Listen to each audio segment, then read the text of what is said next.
Si nous faisons cela, c'est parce que nous pouvons rencontrer des gens sur la route lorsque nous sommes à vélo, ce qui est impossible en voiture. Le fait de prendre nos vélos nous permet donc de partager l'amour de Jésus à travers tous les États-Unis. À la fin des années 1890, un évangéliste adventiste du 7e jour parcourait à vélo miles après miles les vastes paysages australiens, vendant des livres adventistes. Il s'appelait Philip Ricky. Sa foi audacieuse a donné naissance à un héritage qui perdure encore aujourd'hui. Anthony Kent fait partie des milliers de personnes qui sont devenues adventistes du 7e jour grâce à un livre vendu à son arrière-grand-père au bord d'une route poussiéreuse en Nouvelle-Galles du Sud.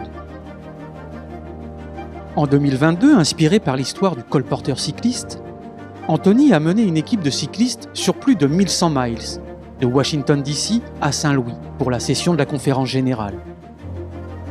Ils ont pédalé avec détermination, distribuant près de 4000 brochures et nouant des liens avec les gens rencontrés en chemin. Mais Anthony n'en était qu'à ses débuts. L'année suivante, il a mené une autre équipe de cyclistes dans les îles Shetland, au large de l'Écosse, où aucun adventiste ne vit.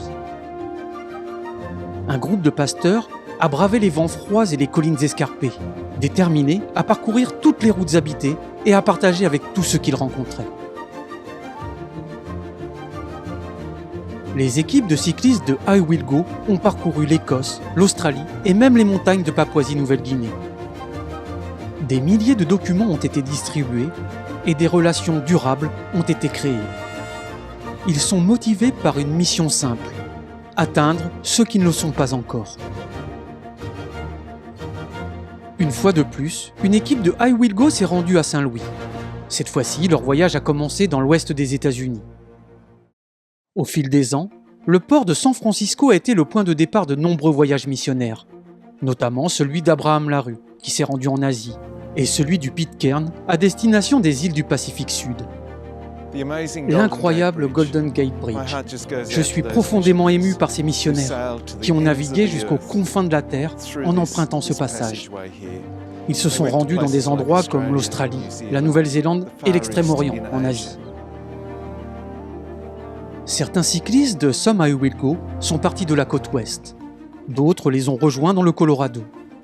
Mais sur les autoroutes et les routes secondaires, à travers les déserts et les montagnes, ils n'avaient qu'un seul objectif: partager la bonne nouvelle de Jésus.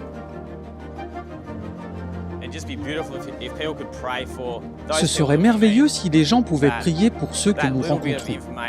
Nous espérons que les quelques informations que nous leur donnons se multiplieront et que le Saint-Esprit touchera leur cœur et les aidera à mieux comprendre la véritable image de Jésus. En Australie, dans les îles Shetland et à travers toute l'Amérique, ces cyclistes incarnent l'appel à partir. Il leur a suffi d'avoir la foi, un vélo et la volonté de rouler.